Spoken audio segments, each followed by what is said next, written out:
O vídeo que você clicou já vai começar, mas antes, deixe seu like, compartilhe e se inscreva no canal. TV Flórida, a sua TV brasileira nos Estados Unidos. E o que ele revelou, isso sim é muito sério.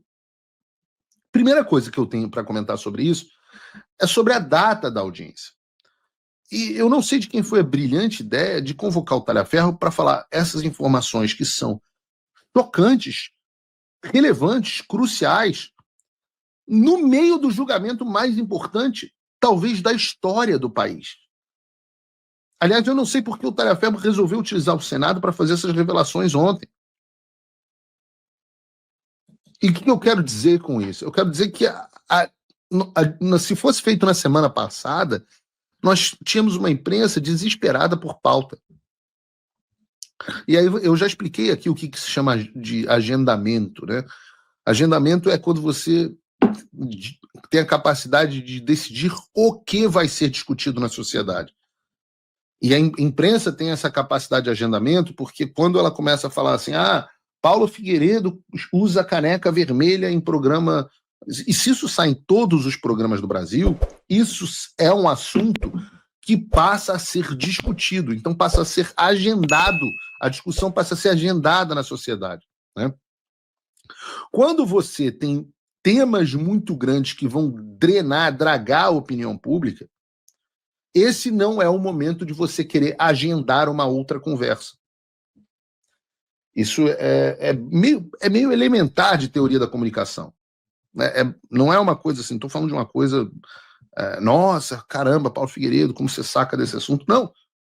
E o seu bom senso vai dizer isso. Né? Se está todo mundo... Se você está tendo um incêndio dentro da sua casa, você não vai querer começar a discutir com seu marido onde é que ele está deixando a toalha molhada.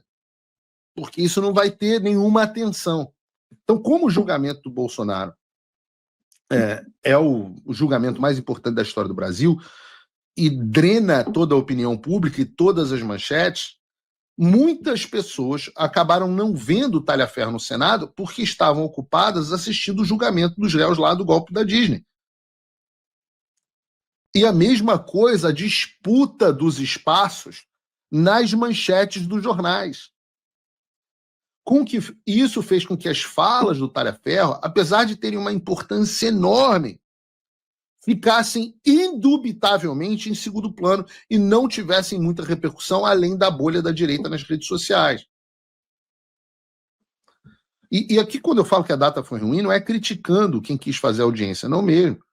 A audiência foi excelente, eu estou dizendo que o timing não foi bom.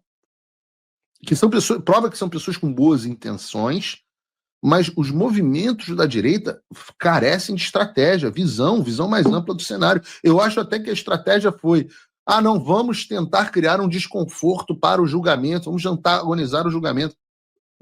Não, cara, você não consegue disputar isso.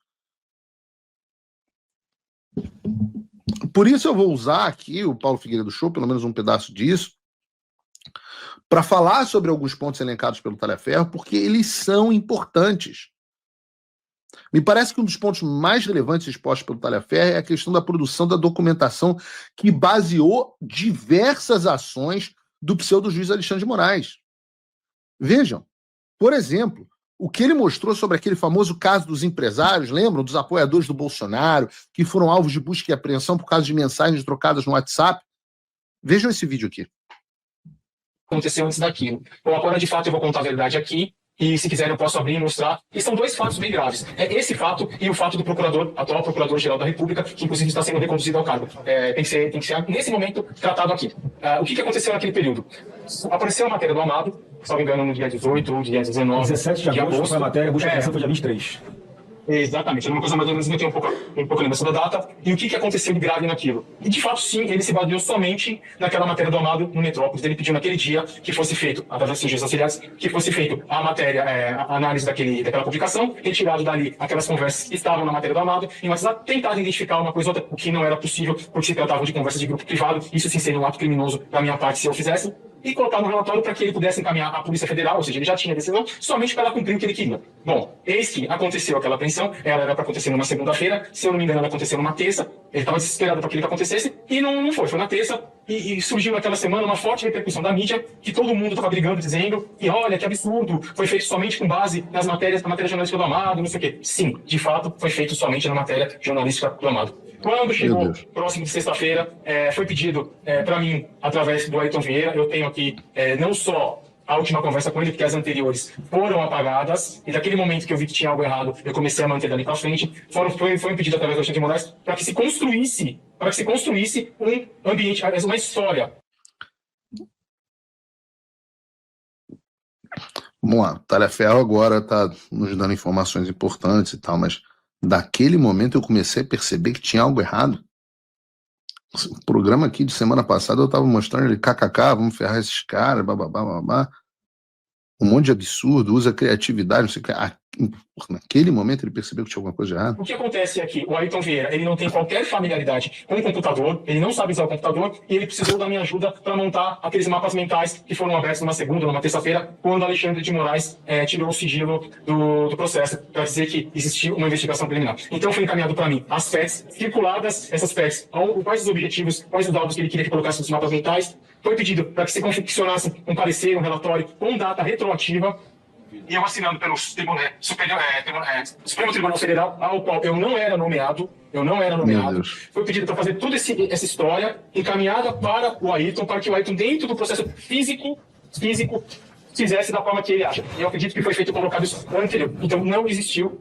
Se quiserem aqui, eu compartilho esse material, eu compartilho um cronograma, para que vocês olhem a data que esse material chegou em minhas mãos, a data que essas PETs chegou circuladas, a data que o mapa mental, que todo mundo da imprensa viu no dia que ele tirou, foi confeccionado. Por favor. Se o senhor puder mostrar para a gente aqui, porque enquanto o senhor está preparando aí para mostrar para nós, pelo que eu entendi, há uma matéria jornalística, o ministro Alexandre de Moraes dá ordem para essa assessoria de combate à desinformação produzir algum relatório, ele determina a busca e apreensão somente com base na matéria de jornal, sem saber se aqueles diálogos eram verdadeiros ou não, se tinham autenticidade ou não. Depois, o outro desembargador, que é ajuda auxiliar dele, pede ao senhor Eduardo Talhaferro para ajudá-lo a confeccionar um novo fundamento da decisão, é isso?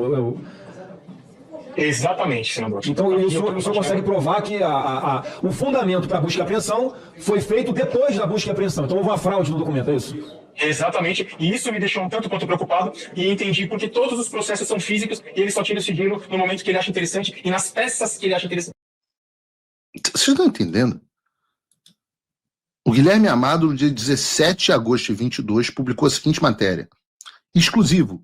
Empresários bolsonaristas defendem golpe de Estado caso Lula seja eleito. Veja as apps. Nessa matéria, o Guilherme Amado diz que empresários apoiadores do presidente Bolsonaro estavam defendendo um golpe de Estado caso Lula fosse eleito.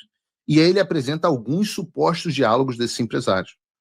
O Alexandre lê a matéria e, com base apenas no que escreveu o Guilherme Amado, ele manda a Polícia Federal na casa de todos esses empresários. Sem prova, sem investigação, sem devido processo legal, sem nada além da reportagem de um jornalista medíocre que trouxe diálogos que ele sequer tinha como saber se eram verdadeiros ou não. Entendem por que é pseudo-juiz? E aí, para não deixar claro que esse criminoso fundamentou a operação policial contra os empresários com base em reportagem do Guilherme Amado, ele comete mais um crime e orienta de maneira posterior à operação a produção dos documentos que supostamente eram para ter justificado a própria operação.